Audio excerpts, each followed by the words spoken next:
ഹരേ കൃഷ്ണ. സർവം ശ്രീ രാധാകൃഷ്ണാർപ്പണമസ്തു. അനേക രൂപത്തിൽ നമ്മളിവിടെ കാണുന്നതെല്ലാം ഒന്നിൻ്റെ തന്നെ വ്യത്യസ്തമായ രൂപങ്ങളും ഭാവങ്ങളും നാമങ്ങളും മാത്രമാണെന്നുള്ള തിരിച്ചറിവിലൂടെയാണ് നമ്മൾ ഈശ്വരനെ അന്വേഷിക്കാൻ ആരംഭിക്കുന്നത്. ആ ഒരു ചിന്തയാണ് നമ്മുടെ ഉള്ളിൽ ആദ്യം കടന്നു വരേണ്ടത്. ഒരു സാധാരണ ഭക്തർക്ക് ഭഗവാനിൽ നിന്ന് കാര്യങ്ങൾ സാധിച്ചെടുക്കുവാനുള്ള ഒരു സാധാരണ ഭക്തർക്ക് ഈ ഒരു അന്വേഷണത്തിൻ്റെ ആവശ്യകത വരുന്നില്ല. എന്നാൽ യഥാർത്ഥത്തിൽ നമ്മൾ ഭഗവാനെ അന്വേഷിച്ച് വരുന്ന ഭക്തർക്ക്, ആത്മജ്ഞാനം തേടി വരുന്നവർക്ക് ഈ അന്വേഷണ ചിന്തയോടുകൂടി വേണം നമ്മുടെ ആരംഭം. അന്വേഷണത്തിൻ്റെ ആരംഭം അവിടെയാണ്. ധാരാളം രൂപങ്ങളിൽ നാം ആരാധിക്കുന്നു. എത്രയൊക്കെ രൂപങ്ങളിൽ നാം ഭഗവാനെ ആരാധിക്കുമ്പോൾ ഇപ്പോൾ ഒരു രൂപത്തിൽ ആരാധിക്കുമ്പോൾ മറ്റൊരു ദേവൻ ഇഷ്ടമാകില്ലേ? അല്ലെങ്കിൽ ദേവിയെ ആരാധിക്കുമ്പോൾ ഭഗവാൻ ഇഷ്ടമാകുമോ? അല്ലെങ്കിൽ ലക്ഷ്മിയെ ആരാധിക്കുമ്പോൾ സരസ്വതി ദേവിക്ക് ഇഷ്ടമാകുമോ? ശിവനെ ആരാധിച്ചാൽ വിഷ്ണു ഭഗവാൻ ഇഷ്ടമാകുമോ? എന്നൊക്കെയുള്ള വ്യത്യസ്തമായിട്ടുള്ള ചിന്തകൾ നമ്മുടെ ഉള്ളിലേക്ക് കടന്നു വരും. പഴയ കാലത്ത് ശൈവരും വൈഷ്ണവരും തമ്മിലും ശാക്തേയരും ശൈവരും തമ്മിലും ഒക്കെ വലിയ സംഘടനകൾ തന്നെ ഭക്തർക്കിടയിൽ ഉണ്ടായിരുന്നു. അങ്ങനെയാണ് ശൈവിസം, വൈഷ്ണവിസം എന്നൊക്കെയുള്ള ആ ഒരു പ്രസ്ഥാനങ്ങൾ തന്നെ ഉണ്ടായത്. എന്നാൽ അത് യഥാർത്ഥത്തിൽ നമ്മുടെ ഭാരതത്തിലെ തത്വശാസ്ത്രത്തിൻ്റെ, ഉപനിഷത്തിൻ്റെ ആ സാരാംശം മനസ്സിലാക്കാതെയാണ് ഇങ്ങനെയൊക്കെയുള്ള തർക്കങ്ങളും വാദങ്ങളും ഒക്കെ ഉള്ളത്. ഇങ്ങനെ വിവിധ കർമ്മങ്ങളിൽ ഏർപ്പെടുന്ന നാം ഈശ്വര സാക്ഷാത്കാരത്തിന് വേണ്ടി തന്നെയാണോ ഈ കർമ്മങ്ങൾ അനുഷ്ഠിക്കുന്നത് എന്ന് നമ്മൾ ആലോചിക്കണം. ഭഗവാനെ സാക്ഷാത്കരിക്കുവാൻ വേണ്ടിയാണ് ഓരോ ഭക്തനും ഇറങ്ങിത്തിരിക്കുന്നതെങ്കിൽ ഈ പറയുന്ന വിഷയങ്ങൾ നാം ചിന്തിക്കുക തന്നെ വേണം. പല രൂപത്തിൽ ശിവനെന്നും വിഷ്ണുവെന്നും ഗണപതിയെന്നും അയ്യപ്പനെന്നും ദേവിയെന്നും ഭദ്രയെന്നും ദുർഗയെന്നും എന്നൊക്കെ നമ്മൾ പറയുമ്പോൾ ഇതിലെല്ലാം നിറഞ്ഞു നിൽക്കുന്നത് ഇവിടെ എല്ലാം ഉള്ളത് ഒന്ന് മാത്രമാണെന്നും ആ ഒന്നിൻ്റെ തന്നെ വിവിധ രൂപങ്ങളും വിവിധ നാമങ്ങളും മാത്രമാണെന്നും ഉള്ള തിരിച്ചറിവോടുകൂടി നാം ഏതൊരു ശക്തിയെ ആരാധിക്കുന്നുവോ അതെല്ലാം ഒന്നിലേക്ക് തന്നെയാണ് പോകുന്നത്. അപ്പോൾ അവിടെ നമുക്ക് ആരെ വേണേലും ആരാധിക്കാനുള്ള സ്വാതന്ത്ര്യമുണ്ട്. ഏത് ദേവീ ദേവതാ സങ്കല്പങ്ങളെയും ആരാധിക്കാനുള്ള സ്വാതന്ത്ര്യമുണ്ട്. അതിൽ മറ്റൊരു ദേവതയോ ദേവിയോ അല്ലെങ്കിൽ ദേവനോ പരിഭവിക്കും എന്നുള്ള ഭയമേ വേണ്ട. കാരണം ഇവിടെ ഒന്നേ ഉള്ളൂ, ഒന്ന് മാത്രമേ ഉള്ളൂ. ആ ഒന്നെന്ന് പറയുന്നത് അഖണ്ഡമായി നിൽക്കുന്ന എല്ലാവരുടെയും ഉള്ളിലുള്ള ബോധസ്വരൂപമാണ്. ആ ബോധം എന്ന് പറയുന്ന ആ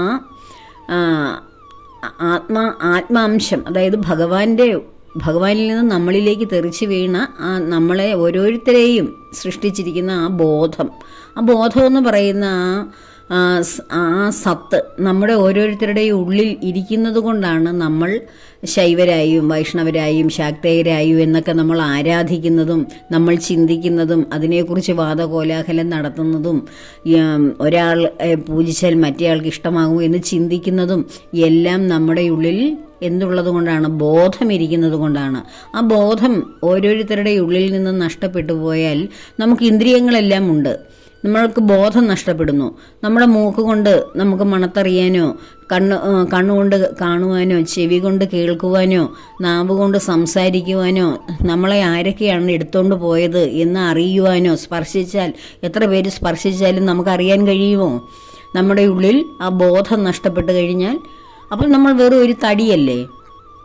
അപ്പോൾ ഇവിടെ നടക്കുന്ന ചെറിയ പ്രാണികൾക്ക്, അതായത് നമ്മൾ അറിയാതെ ചവിട്ടിപ്പോകുന്ന ഉറുമ്പുകൾക്ക് പോലും ഞാൻ എന്ന ആ ബോധമുണ്ട്, ആ ബോധം ഉണ്ട്. അതുകൊണ്ടാണ് അത് ആഹാരം തേടി പോകുന്നതും സുരക്ഷിതമായിട്ടിരിക്കുന്നതും അത് എപ്പോഴും ജോലി ചെയ്യുന്നതുമൊക്കെ എനിക്ക് വേണ്ടിയാണ്, അതിനു വേണ്ടിയാണ്. ഞാൻ എന്ന ബോധം ഉള്ളത് കൊണ്ടാണ്. അതിന് വിശക്കാതിരിക്കാനും അതിന് സുരക്ഷിതമായിട്ടിരിക്കാനും അതിന് സന്താനോൽപാദനം നടത്താനും അങ്ങനെയുള്ള കാര്യങ്ങളിലാണ് ഒരു ചെറിയ ഉറുമ്പോ അതിനേക്കാളും ചെറിയ ജീവനുള്ള അമീബയോ മുതൽ എല്ലാ ജീവജാലങ്ങളിലും ഈ ഞാൻ എന്ന ബോധമുണ്ട്. ആ ബോധം മാത്രമേ ഉള്ളൂ ഇവിടെ സത്യമായിട്ടുള്ളത്. അത് ഓരോ രൂപത്തിൽ, ഉറുമ്പിൻ്റെ രൂപത്തിലും ഷഡ്പദങ്ങളുടെ രൂപത്തിലും സസ്യങ്ങളുടെ രൂപത്തിലും മൃഗങ്ങളുടെ രൂപത്തിലും പക്ഷികളുടെ രൂപത്തിലും മനുഷ്യൻ്റെ രൂപത്തിലും പർവ്വതങ്ങളുടെയും മറ്റ് ഭൂരൂപങ്ങളുടെയും രൂപത്തിലും നാം കാണുന്ന എല്ലാ സ്ഥാവര ജംഗമാദി വസ്തുക്കളുടെ രൂപത്തിലും ഇവിടെ ബോധ ചൈതന്യം മാത്രമേ നിലനിൽക്കുന്നുള്ളൂ. ആ ബോധമുള്ളത് കൊണ്ടാണ് നമുക്കെല്ലാം അനുഭവിക്കാൻ കഴിയുന്നത്. ഞാനിവിടെ ജീവിക്കുന്നു, എനിക്കിതിനെ എല്ലാം കാണാൻ കഴിയുന്നു, ഇതെല്ലാം എൻ്റെതാണ്, അതൊക്കെ എൻ്റെതല്ല എന്നൊക്കെ നമ്മൾ ചിന്തിക്കുന്നത് തന്നെ നമ്മളിനുള്ളിൽ എന്തുകൊണ്ടാണ്? ബോധം ഇരിക്കുന്നത് കൊണ്ടാണ്. ആ ബോധം മാത്രമേ സത്യമായിട്ടുള്ളൂ. ആ സത്യസ്വരൂപമായ ആ ബോധം, ആ ചൈതന്യം നമ്മുടെ ഉള്ളിലിരിക്കുന്നത് കൊണ്ടാണ് നമുക്ക് എല്ലാം ബാക്കിയുള്ളതെല്ലാം ഉണ്ടെന്ന് അനുഭവിക്കാൻ കഴിയുന്നത്. ബാക്കിയുള്ളതെല്ലാം ഉണ്ടെന്ന് അനുഭവിക്കുകയാണ്, അല്ലെങ്കിൽ തോന്നുകയാണ്. അപ്പോൾ ഇവിടെ സ്ഥിരമായിട്ടുള്ളത് ഒന്നേ ഉള്ളൂ, എല്ലാവരുടെയും ഉള്ളിലുള്ള ബോധം. അത് നഷ്ടപ്പെട്ടു കഴിഞ്ഞാൽ ഏതെങ്കിലും കാര്യം, ഏറ്റവും പ്രിയപ്പെട്ടവരെ കാണാൻ കഴിയുമോ? അവർ സംസാരിക്കുന്നത് കേൾക്കാൻ കഴിയുമോ? നമുക്ക് ഏറ്റവും പ്രിയപ്പെട്ട ആളുടെ ബോധം നഷ്ടപ്പെട്ടവർ മരിച്ചു വീഴുന്നു എന്ന് കരുതുക. അപ്പോൾ അവരുടെ ചുറ്റിനും ഇരുന്ന് അവരുടെ ബന്ധുക്കളെല്ലാം ഇരുന്ന് കരയുന്നു, അവർക്ക് കേൾക്കാൻ കഴിയുമോ? ബോധമുണ്ടായിരുന്നെങ്കിൽ എന്തിനായിരുന്നു കരയുന്നതെന്ന് ചോദിച്ച് അവരുടെ അടുക്കോട്ട് ഓടി എടുക്കത്തില്ലായിരുന്നു. അപ്പോൾ ബോധമാണ് പ്രധാനം. സ്നേഹം, ഇവിടുത്തെ ജീവിതം, സന്തോഷം, സ്ഥാനമാനങ്ങൾ, സമ്പത്ത്, വലിയ വലിയ ആർഭാടങ്ങൾ, ഇതെല്ലാം നമുക്ക് ബോധം ഉണ്ടെങ്കിലേ നമുക്ക് അനുഭവിക്കാൻ കഴിയൂ. അപ്പോൾ ശരിക്കും ഇവിടെ ഉള്ളത് ഒരേ ഒരു കാര്യം മാത്രമാണ്, ബോധം.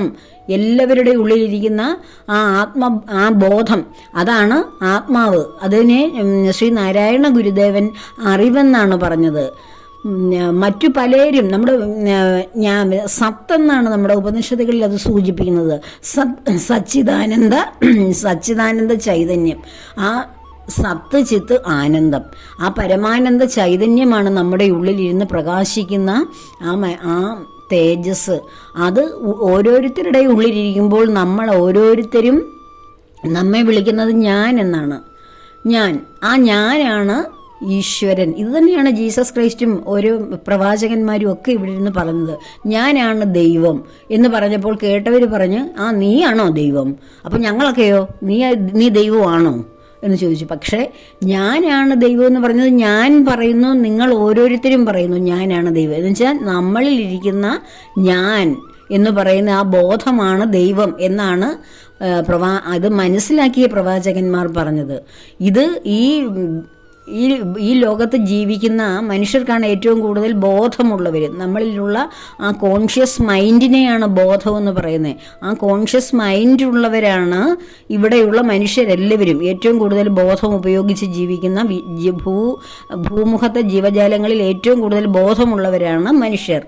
ആ മനുഷ്യരിൽ എത്ര പേർക്കറിയാം ഞാൻ ബോധമാണ്, ഞാൻ അറിവാണ്, ഞാൻ ഇല്ലെങ്കിൽ എനിക്കിതൊന്നും അനുഭവിക്കാൻ കഴിയുകയില്ല, ഞാൻ ഇതിലുള്ളത് കൊണ്ടാണ് എനിക്ക് ചുറ്റുമുള്ള എല്ലാ ജീവിതവും ഞാൻ അനുഭവിക്കുകയും എന്നോടൊത്തുള്ള മറ്റുള്ള കാര്യങ്ങളെല്ലാം എനിക്ക് തിരിച്ചു കൊടുക്കുവാനും ഇങ്ങോട്ട് സ്വീകരിക്കുവാനും കഴിയുകയും ഞാനിവിടെ ജീവനോടിരിക്കുന്നതും എന്നിൽ ഞാനിരിക്കുന്നത് കൊണ്ടാണ്.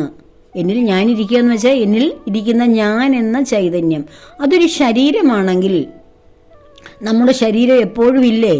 ബോധമുള്ളപ്പോഴും ഉണ്ട്, ബോധമില്ലാത്തപ്പോഴും ഉണ്ട്. എപ്പോഴും നമ്മുടെ ശരീരം അടക്കം ചെയ്യുന്നവരെയും നമ്മുടെ ശരീരമുണ്ട്. പക്ഷേ അതിലിരിക്കുന്ന ബോധം നഷ്ടപ്പെട്ട് കഴിഞ്ഞാൽ, ജീവൻ നഷ്ടപ്പെട്ട് കഴിഞ്ഞാൽ പിന്നെ ആ ശരീരം കൊണ്ട് ആർക്കെങ്കിലും എന്തെങ്കിലും പ്രയോജനമുണ്ടോ?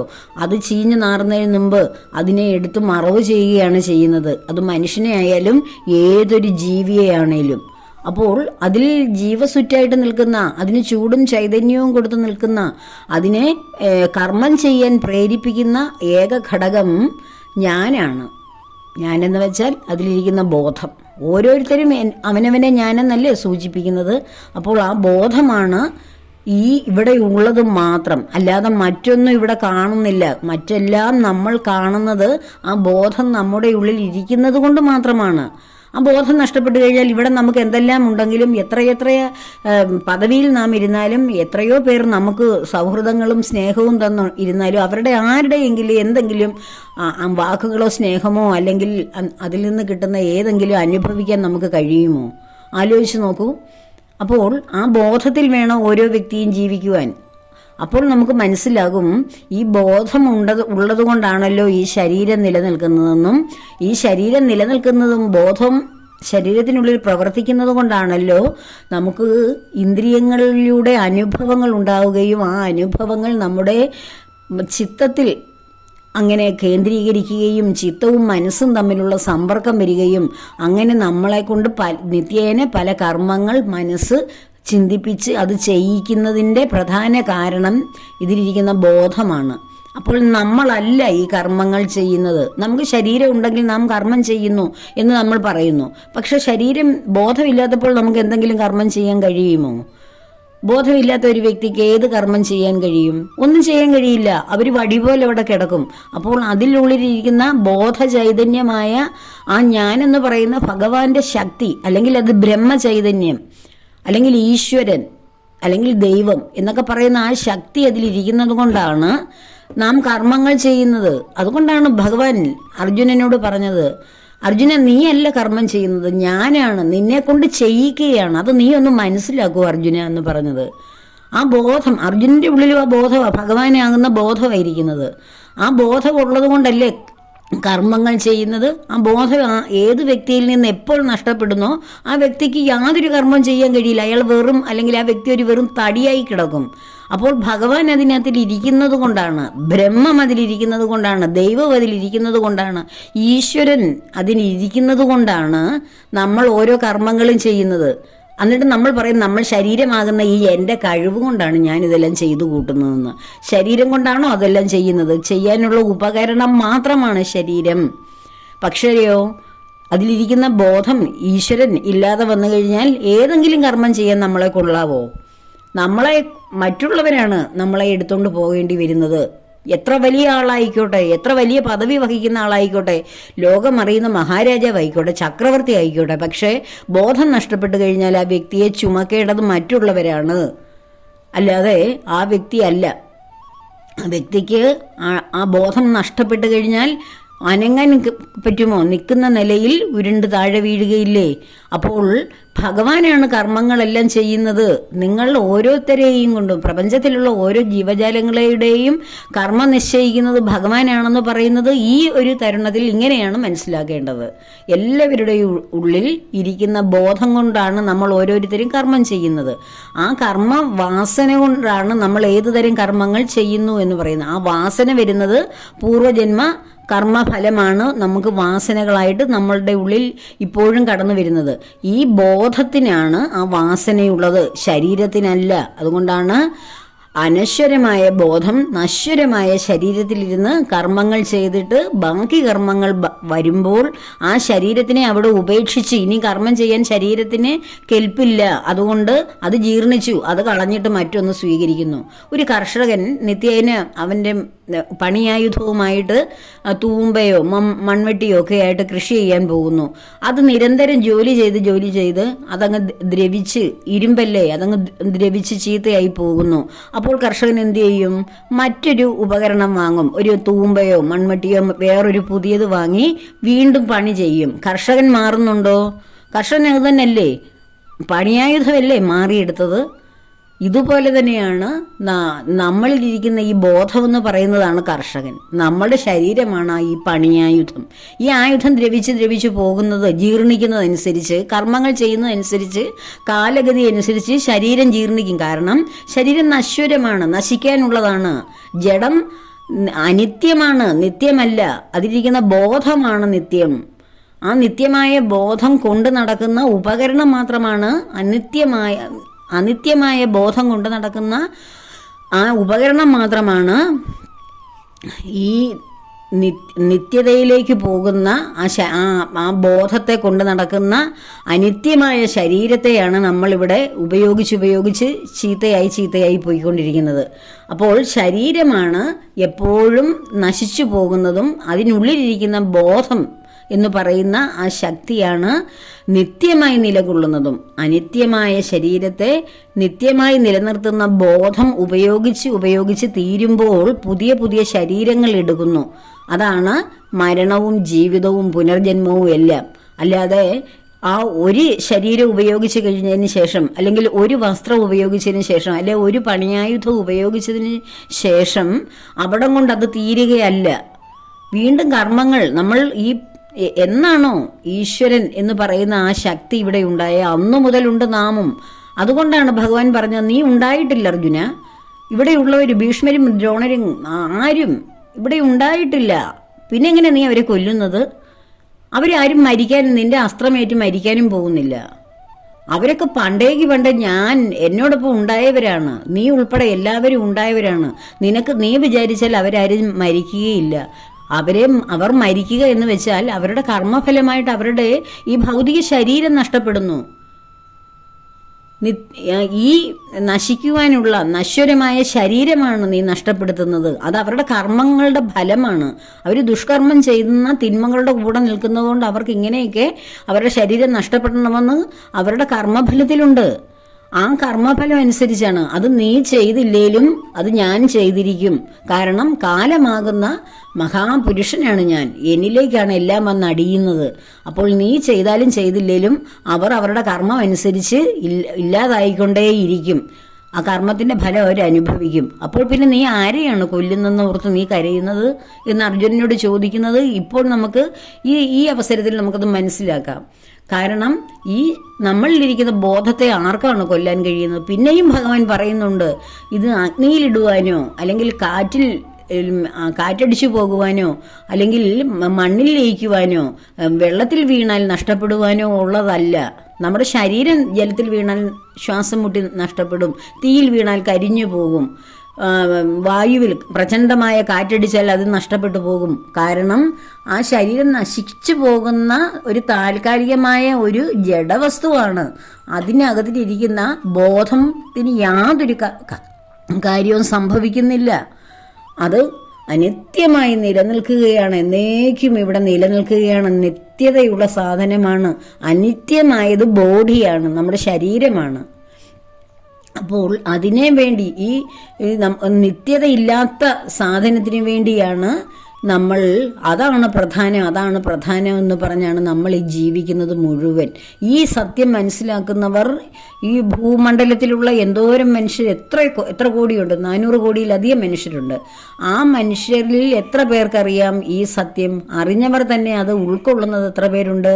ഉൾക്കൊണ്ടാൽ തന്നെ അത് അനുഭവവേദ്യമാകുന്നവർ എത്ര പേരുണ്ട്?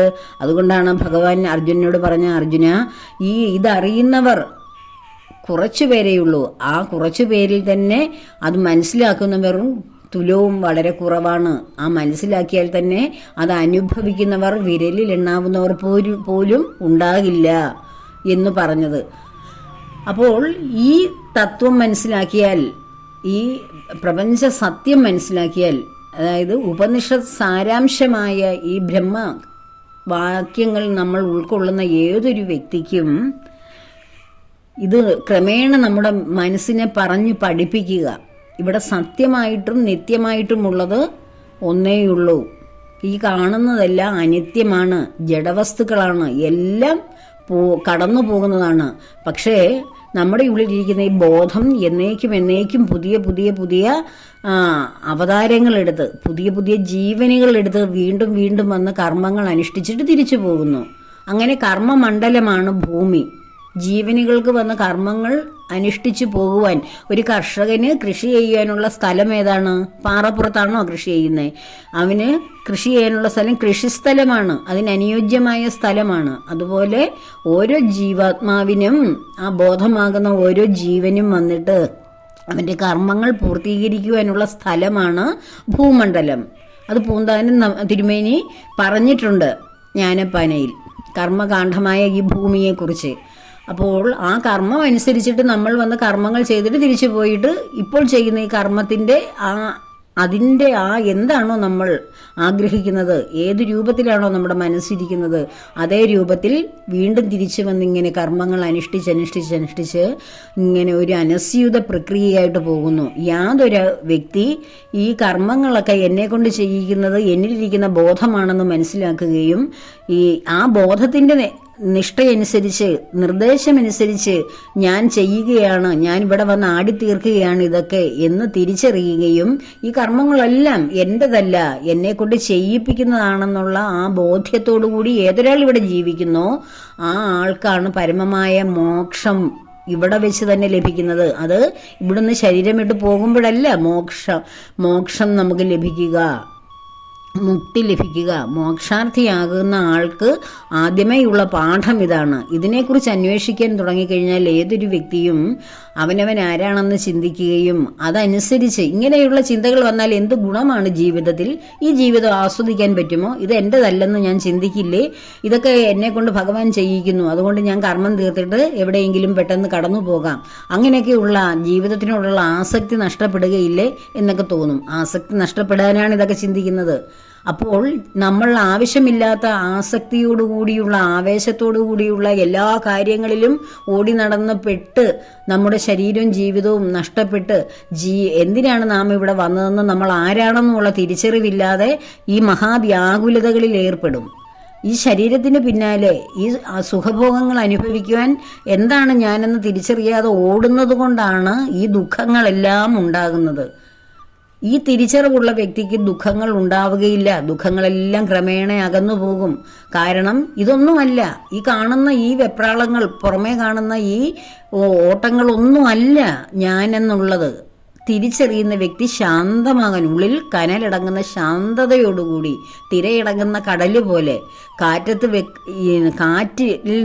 കാറ്റിൽ നിന്ന് നിശ്ചലമായി നിൽക്കുന്ന, കാറ്റടിക്കാതെ നിൽക്കുന്ന ദീപനാളം പോലെ ഓരോ വ്യക്തിയുടെയും ഉള്ള് ക്രമേണ ശാന്തമാകും.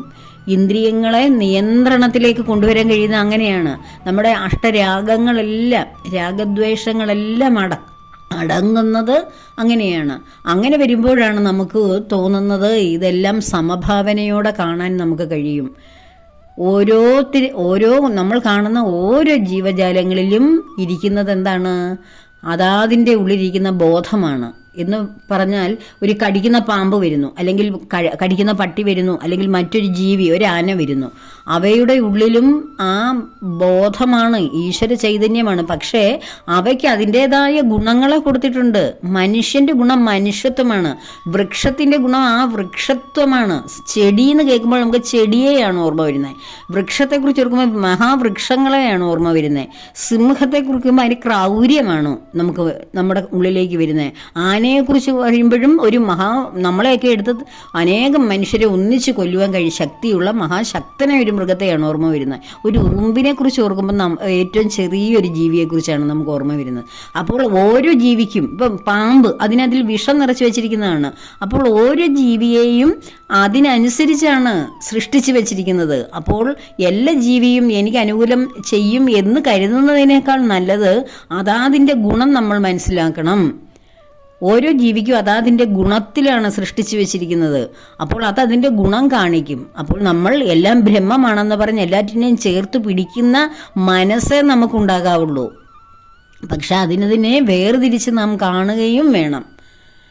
മനുഷ്യനെ മാത്രം വ്യത്യസ്തമായിട്ട് നമ്മൾ പറയുന്നത്, മനുഷ്യനിൽ വ്യത്യസ്തമായ ഗുണങ്ങളുണ്ട്. ത്രിഗുണങ്ങളിലൂടെയാണ് ഓരോ വ്യക്തിയും നിത്യേന കടന്നു പോകുന്നത്. അത് ഒരേ ഗുണത്തിൽ തന്നെ സ്ഥായിയായി നിൽക്കാൻ, സത്വഗുണത്തിലേക്ക് എത്തുവാൻ ഈ വിധമായ ചിന്തകളാണ് ഒരു വ്യക്തിയെ മുന്നോട്ട് നയിക്കുന്നത്. അപ്പോൾ ഇങ്ങനെയുള്ള ചിന്തകളോടുകൂടി വേണം മനുഷ്യൻ മുന്നോട്ട് ജീവിക്കേണ്ടത്. ഇങ്ങനെയുള്ള ചിന്തകളിലൂടെ തന്നെ കടന്നു പോയാലേ ജീവിതത്തിൽ സമാധാനം കിട്ടുകയുള്ളൂ, ശാശ്വതമായ സന്തോഷവും കിട്ടുകയുള്ളൂ. അത് കണ്ടെത്തുന്ന വ്യക്തിക്ക് പിന്നെ ഒരു പരാതിയോ പരിഭവമോ, അവരെന്നോട് ഇങ്ങനെ സംസാരിച്ചു, അല്ലെങ്കിൽ എനിക്ക് ഇന്നത് കിട്ടിയില്ല, അല്ലെങ്കിൽ ഞാൻ ആഗ്രഹിച്ചതൊന്നും നേടിയില്ല എന്നൊക്കെ നമ്മൾ ഇങ്ങനെ വ്യാകുലപ്പെടുകയില്ല. നമ്മൾ ആഗ്രഹിക്കുന്ന കാര്യം കിട്ടിയില്ലെങ്കിലും ഇവിടെ വന്ന് മോശത്വമൊന്നും നമുക്ക് കിട്ടുകയില്ല. ഭൂമിയിൽ നമ്മൾ ജീവിക്കുന്നു, ഇത്രയും കാലം നമ്മൾ കടന്നുപോയി, നമുക്ക് മോശമായിട്ടുള്ള ധാരാളം സംഭവങ്ങൾ ഉണ്ടെങ്കിലും നല്ലത് മാത്രമല്ല ജീവിതത്തിൽ കടന്നു വരുന്നത്. വിഷമിക്കാനുള്ള കാര്യങ്ങളും പ്രതിസന്ധികളും വന്നെങ്കിലും നാം അതിനെല്ലാം കടന്നു പോകുന്നില്ലയോ? ഒന്ന് പിന്തിരിഞ്ഞ് നോക്കിക്കേ. ഓരോരുത്തരും അവനവൻ്റെ ജീവിതത്തിലേക്ക് ബാല്യത്തിൽ നിന്ന് ഇവിടെ വരെയും ഒന്ന് നോക്കൂ. അപ്പോൾ നാം കടന്നു വന്ന പദ്ധതികളിലൂടെ എന്തെല്ലാം പ്രശ്നങ്ങൾ ഉണ്ടായിരുന്നു. നമ്മൾ അവിടെ എല്ലാം വെച്ച് എനിക്ക് ജീവിക്കേണ്ട എന്ന് പറഞ്ഞ് ശരീരം നഷ്ടപ്പെടുത്തിയോ? നമ്മൾ ഇല്ല. നമ്മൾ അതിനെയൊക്കെ അതിജീവിക്കാൻ നമ്മുടെ ഉള്ളിലിരിക്കുന്ന ആ ബോധത്തിന് കഴിവുണ്ട്. എല്ലാറ്റിനെയും അതിജീവിച്ച് മുന്നോട്ട് കൊണ്ടുപോകാൻ ബോധത്തിന് കഴിവുണ്ട്. ആ ബോധത്തെ തിരിച്ചറിയാത്തവരാണ് പ്രശ്നങ്ങൾ വരുമ്പോൾ ആത്മഹത്യ ചെയ്തു പോകുന്നത്. ആത്മഹത്യ എന്ന വാക്ക് തന്നെ തെറ്റാണ്. ആത്മാവിനെ ഹത്യ ചെയ്യാൻ കഴിയില്ല, ശരീരഹത്യയാണ് അവിടെ ചെയ്യുന്നത്. അപ്പോഴും ശരീരമാണ് നഷ്ടപ്പെടുന്നത്. അവർ ബാക്കി ചെയ്യേണ്ട കർമ്മങ്ങൾ അതേപോലെ അവിടെ നിൽക്കുകയും വീണ്ടും അവരുടെ കാലം കഴിയുമ്പോൾ, അവരുടെ ജീവിതചക്രത്തിൻ്റെ പരിധി പൂർത്തിയാകുമ്പോൾ വീണ്ടും അവരെവിടെയും എത്താതെ ആത്മാവ് അലഞ്ഞിട്ട് വീണ്ടും ആ പരിവർത്തന ഘട്ടത്തിൽ വീണ്ടും ഈ ആത്മാവ്, ഈ ബോധം വീണ്ടും ശരീരമെടുത്ത് എവിടെയാണോ നിർത്തിയത് അവിടുന്ന് വീണ്ടും കർമ്മം അനുഷ്ഠിക്കേണ്ടി വരും. അതിലും നല്ലതല്ലേ അവനവൻ്റെ ജീവിതത്തിൽ അവനവൻ അനുഭവിക്കേണ്ട കർമ്മങ്ങൾ അനുഭവിച്ചിട്ട് നമ്മുടെ കർമ്മചക്രം തീർക്കുമ്പോൾ നമ്മൾ തിരിച്ചു പോവുക. അപ്പോൾ എവിടെയും ഒന്നും കർമ്മങ്ങൾ ബാക്കി ഇട്ടിട്ട് പോകാൻ പറ്റില്ല. നാം എനിക്കിതൊന്നും വേണ്ട, അല്ല എനിക്ക് പറ്റില്ല, എനിക്ക് മുന്നോട്ട് പോകാൻ പറ്റില്ലെന്ന് പറഞ്ഞ് നാം ഇട്ടിട്ട് പോയാലും വീണ്ടും നമ്മൾ അതിലേക്ക് തന്നെയാണ് വരുന്നത്. വേറെ ആരും അത് ചെയ്യാൻ പറ്റില്ല. ഇപ്പോൾ ഒരു കഠിനമായ ജോലി നമ്മളെ ഏൽപ്പിച്ചിരിക്കുന്നത്, ഈ ജോലി നീ തന്നെ ചെയ്യണം എന്ന് പറയാം. നമുക്ക് ക്ഷീണം കാരണം കുറേ ജോലി ചെയ്തിട്ട് നമ്മൾ പോയി ഇത്തിരി റെസ്റ്റ് എടുത്തിട്ട് വരുമ്പോൾ നമ്മുടെ ജോലി വേറെ വല്ലവരും ചെയ്ത് വെച്ചേക്കുവോ? ഇല്ല. ആ ജോലി ബാക്കി റെസ്റ്റ് കഴിയുമ്പോൾ നമ്മൾ തന്നെ ആയിരിക്കും ചെയ്യേണ്ടത്. അപ്പോൾ എന്ന് പറഞ്ഞതുപോലെയുള്ളൂ, നമ്മൾ അതിൽ നിന്ന് പിന്തിരിഞ്ഞോടിയാലും ഓടിയില്ലെങ്കിലും നാം ചെയ്യേണ്ട കർമ്മങ്ങൾ അവിടെ തന്നെ കിടക്കും. നമ്മുടെ മാത്രമാണ്. ഈ മഹാപ്രപഞ്ചത്തിൽ, ഈ വിശാലമായ സ്പേസിൽ നമുക്കൊരു സ്പേസ് ഉണ്ട്, നമുക്കൊരു ട്രാക്കുണ്ട്. ആ ട്രാക്കിൽ വേറൊരാൾ കയറാൻ ഭഗവാൻ സമ്മതിക്കില്ല. നമ്മൾ തന്നെ അത് ഓടി തീർക്കണം, ജീവിച്ച് തീർക്കണം. എന്നാലേ അതൊരു പൂർണ്ണതയെത്തൂ, അവസാനം ആ ഡെസ്റ്റിനേഷനിലേക്ക് എത്തൂ. അത് എത്രയും ഈ അവസാനം എന്ന് പറയുന്നത് ഇപ്പോഴേ മനസ്സിലാക്കിയാൽ പിന്നീട് ജനിമൃതി ചക്രങ്ങളിൽ ചെന്ന് പെടുകയില്ല. ഈ ശരീരത്തിലിരുന്നു കൊണ്ട് വീണ്ടും വീണ്ടും വീണ്ടും നമ്മൾ പല കർമ്മങ്ങൾ ചെയ്യാൻ ശരീരം സ്വീകരിച്ചുകൊണ്ട് ഈ ബോധം കടന്നു വരികയില്ല. നമ്മൾ എന്താണോ ആഗ്രഹിക്കുന്നത്, എന്താണോ ചിന്തിക്കുന്നത്, ആ പരമമായ അവസ്ഥയിലേക്ക് തന്നെയാണ് നമ്മളുടെ ബോധത്തിൽ നിലനിൽക്കുകയും അതാണ് നമ്മൾ സ്റ്റോർ ചെയ്ത് ഇവിടുന്ന് പോവുകയും ചെയ്യുന്നത്. നമ്മൾ കുട്ടിക്കാലത്ത് നമ്മളുടെ ഫോട്ടോയൊക്കെ എടുത്തിട്ട് ഇപ്പോൾ ഒന്ന് നോക്കിയേ, അയ്യോ അന്നേരം നമ്മൾ പറയും കണ്ടോ ഞാൻ കുട്ടിക്കാലത്ത് ഇതായിരുന്നു. അത് കഴിഞ്ഞ് നമ്മൾ സ്കൂളിലേക്ക് പോകുമ്പോഴത്തെ ഫോട്ടോ ആദ്യം അമ്മയുടെ മടിയിലൊക്കെ ഇരുന്നുള്ള ഫോട്ടോയാവും, കമന്ന് കിടക്കുന്ന ഫോട്ടോയാണ്. പിന്നീട് അമ്മയുടെ അല്ലെങ്കിൽ ഇളയ കുട്ടികളുണ്ട് അവരോടൊപ്പം ഉള്ള ഫോട്ടോ, പിന്നെ നമ്മൾ സ്കൂളിലെ ടീച്ചേഴ്സും കുട്ടികളും എല്ലാം കൂടെ നിൽക്കുന്ന ഫോട്ടോ, പിന്നീട് അങ്ങനെ ഓരോ ക്ലാസ് 8ാം ക്ലാസ് 9ാം ക്ലാസ് പിന്നെ കോളേജ് അങ്ങനെയുള്ള ഓരോ സമയങ്ങളിലൊക്കെ എടുത്ത ഫോട്ടോ. അപ്പോൾ നമ്മൾ പറയും ഈ ഫോട്ടോസൊക്കെ കണ്ടത് ഇതാണ് ഞാൻ. പക്ഷെ നമുക്കൊരു 90 വയസ്സായെന്നിരിക്കട്ടെ, അപ്പോഴും നമ്മൾ ഈ കുഞ്ഞിലത്തെ ഫോട്ടോ കാണിച്ചിട്ട് പറയാം അതാണ് ഞാനെന്ന്, അല്ലേ? അപ്പോൾ അതാണോ ഞാൻ അന്നും ഇന്നും എന്നും ഞാനിവിടെ ഉണ്ട്. നമ്മൾ അന്നത്തെ ആ അമ്മയുടെ മടിയിലിരുന്ന അല്ലെ കമന്ന് കിടക്കുന്ന ഞാനാണോ ഇപ്പോഴത്തെ ഞാൻ?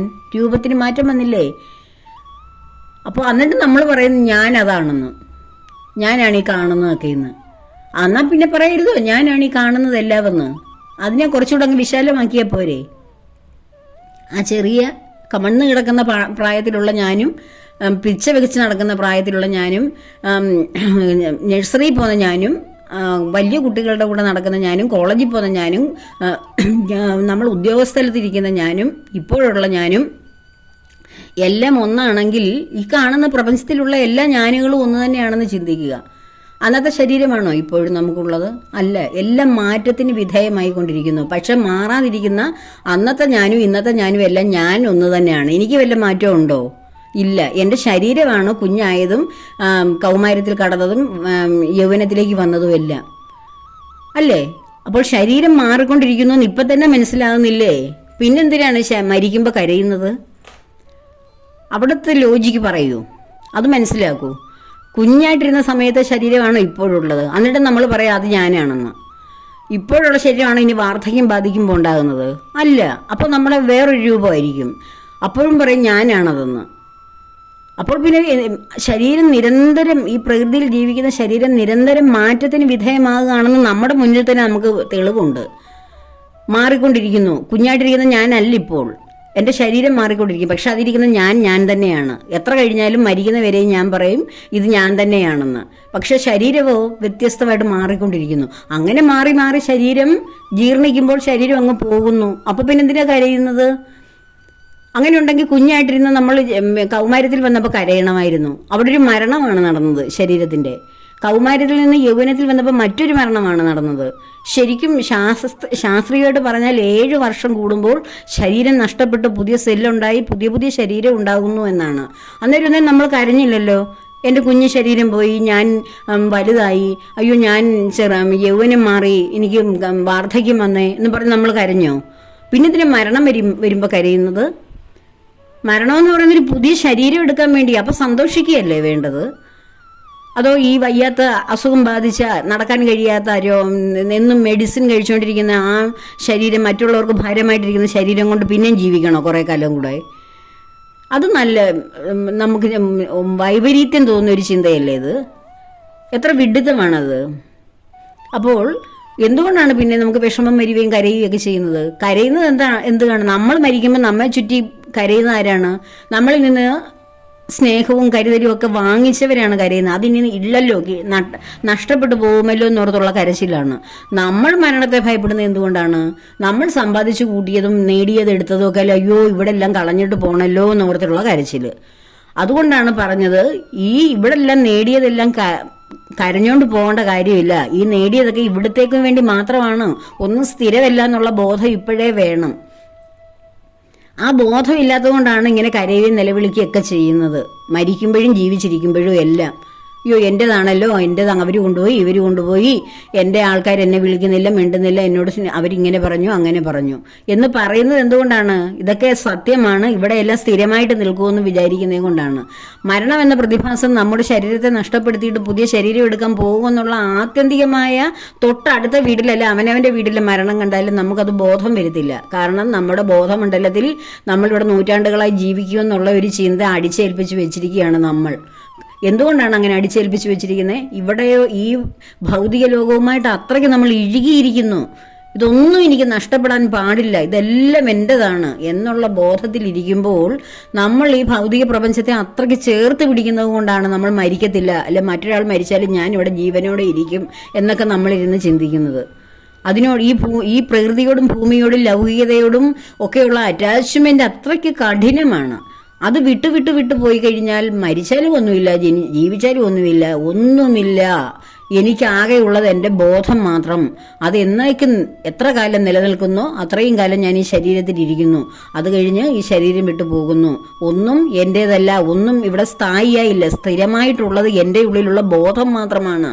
ബാക്കിയെല്ലാം ഇവിടെ നിത്യേന നടന്നു പോകുന്ന കുറേ നാടകങ്ങൾ മാത്രം. അതിൻ്റെ പാർട്ടാണ് ഞാൻ എന്ന് തിരിച്ചറിയുന്ന വ്യക്തിയാണ് ഇതിൽ നിന്ന് ക്രമേണ വിട്ടുപോകുന്നത്. ആ ഒരു ചിന്ത, ആ ഒരു തത്വത്തിലേക്ക് കടന്നു വരുന്ന ആളാണ് യഥാർത്ഥത്തിൽ ദുഃഖത്തിൽ നിന്നും മാറി നിൽക്കുന്നത്. അല്ലാതെ ഒരുപാട് ഈ തത്വം അറിയാതെ ഒരുപാട് നാമം ജപിച്ചാലും എത്രയെത്രയോ മാല ജപിച്ച് മാറ്റിയാലും ഏതൊക്കെ ക്ഷേത്രത്തിൽ പോയാലും എവിടെയൊക്കെ ഹിമാലയത്തിൽ പോയിരുന്ന് തപസ് അനുഷ്ഠിച്ചാൽ പോലും ആ വ്യക്തിക്ക് ഇതൊന്നും മനസ്സിലാകില്ല, ഒന്നും അദ്ദേഹത്തിന് അല്ലെങ്കിൽ ആ വ്യക്തിക്ക് കിട്ടില്ല.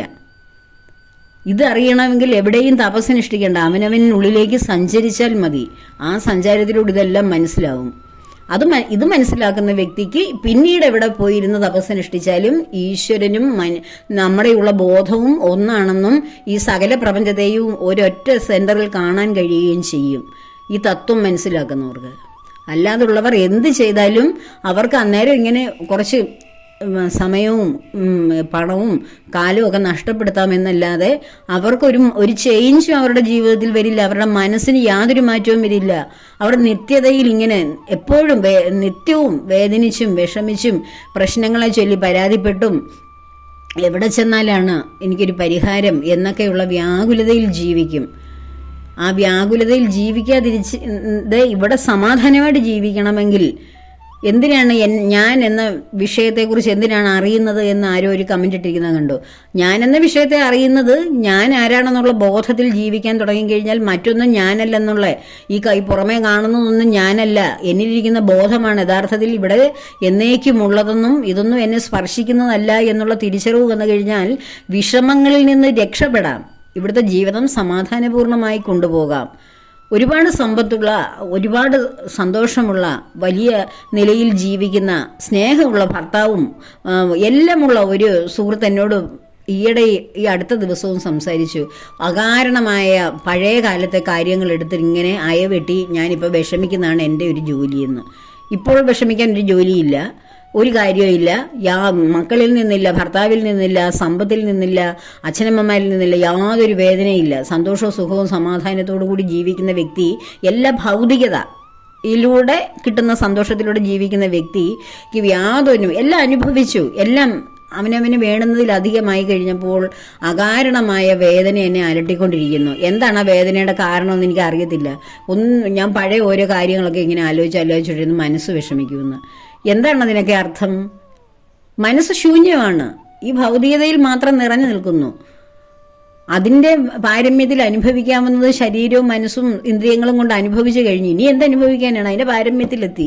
അത് കഴിഞ്ഞപ്പോൾ പിന്നെ ഇനിയും വേദനകൾ എവിടെങ്കിലും ഉണ്ടോ എന്ന് കണ്ടെത്തുകയാണ്. അപ്പോൾ ആ വ്യക്തിയുടെ ഉള്ളിൽ ഞാൻ ആരാണെന്നോ എന്തിനാണോ ഞാനിവിടെ ജീവിക്കാൻ വന്നതെന്നോ ഉള്ളൊരു ബോധമില്ലാത്തത് കൊണ്ടാണ് എല്ലാം അനുഭവിച്ച ശേഷം പഴയകാല ചിന്തകൾ എവിടുന്നോ ചിക്കിച്ചകഞ്ഞു കൊണ്ടുവന്ന് അതിനെക്കുറിച്ച് ചിന്തിച്ചുകൊണ്ടിരിക്കുന്നത്. അപ്പോൾ നമ്മുടെ ഉള്ളം നിറഞ്ഞിരിക്കേണ്ടത് നമ്മെ കൊണ്ട്, ബോധത്തെ കൊണ്ടാണ്. അപ്പോൾ നമുക്ക് പുറത്തു നിന്നുള്ള ചിന്തകൾ നമ്മെ അലട്ടുകയില്ല. നമുക്ക് സ്വസ്ഥമായിട്ടിരിക്കാം, വളരെ ശാന്തമായിട്ട് ജീവിക്കാം. നമ്മുടെ ജീവിതത്തിൻ്റെ ശാന്തതയ്ക്ക് വേണ്ടിയാണ് ഞാൻ ആരാണെന്നുള്ള ആത്മബോധത്തിലൂടെ ഓരോ വ്യക്തിയും ജീവിക്കേണ്ടത്. അല്ലാതെ ജീവിതത്തെ വെറുക്കാനോ വിരക്തി വന്നിട്ട് ഇവിടെ നാം സമ്പാദിച്ച എല്ലാ സൗഭാഗ്യങ്ങളും ഉപേക്ഷിച്ചിട്ട് അയ്യോ ഞാൻ വിരക്തിയിലേക്ക് പോകുന്നു, ഞാൻ ഈ ഉണ്ടാക്കി വെച്ചതെല്ലാം ഇനി എങ്ങനെ അനുഭവിക്കും, ഞാൻ ഈശ്വരനിലേക്ക് വന്നു കഴിഞ്ഞാൽ വിരക്തി വന്നു പോവുകയില്ലേ, അതൊന്നും വേണ്ട, നമുക്കിവിടെ ഇങ്ങനെ അടിച്ചു പൊളിച്ച് പഴയ പോലെ ജീവിക്കാം എന്നുള്ള ചിന്തയിൽ എത്ര കാലം ജീവിക്കും, എത്ര ദിവസം സന്തോഷത്തോടെ ജീവിക്കുമെന്നും കൂടി ചിന്തിക്കുക. അവസാനം എല്ലാവരും വന്ന് അണയേണ്ട ഒരു വഴിയാണ് ഈ വഴി ഇപ്പോഴേ കണ്ടുപിടിച്ചാൽ ഈ ജീവിതം വളരെ പരിക്കുകളില്ലാതെ മുന്നോട്ട് പോകാം. അത്രയേ ഉള്ളൂ. അപ്പോൾ ഇതൊക്കെയാകട്ടെ ഇന്നത്തെ ചിന്തകൾ. ശുഭചിന്തകളോടുകൂടി ജീവിതം ആരംഭിക്കുക. ഓരോ ദിവസവും നമുക്ക് കിട്ടുന്ന വളരെ പ്രഷ്യസായിട്ടുള്ള ഭൂമിയിലെ ദിനങ്ങളാണെന്ന് കണക്കാക്കി ഈശ്വര സാക്ഷാത്കാരത്തിന് വേണ്ടി, ഈശ്വര സാക്ഷാത്കാരം എവിടെയോ ഇരിക്കുന്ന ഈശ്വരനെ സ്വന്തമാക്കുക അല്ല, അവനവനിലിരിക്കുന്ന ഈശ്വരനെ അവനവൻ തിരിച്ചറിയുക. ഇത് മാത്രമാണ് ഈശ്വര സാക്ഷാത്കാരം എന്ന് പറയുന്നത്. അതിനുവേണ്ടി ഓരോരുത്തരും ശ്രമിക്കുക. ആ വഴി അവനവൻ്റെ മുന്നിൽ തുറന്നു വരും. എല്ലാവർക്കും അതിനുവേണ്ടി കഴിയട്ടെ, എല്ലാവരെയും ഭഗവാൻ അനുഗ്രഹിക്കട്ടെ എന്ന പ്രാർത്ഥനയോടുകൂടി സർവകർമ്മങ്ങളും ഭഗവാന്റെ പത്മപാദങ്ങളിൽ സമർപ്പിക്കുന്നു. ലോകാ സമസ്ത സുഖിനോ ഭവന്തു.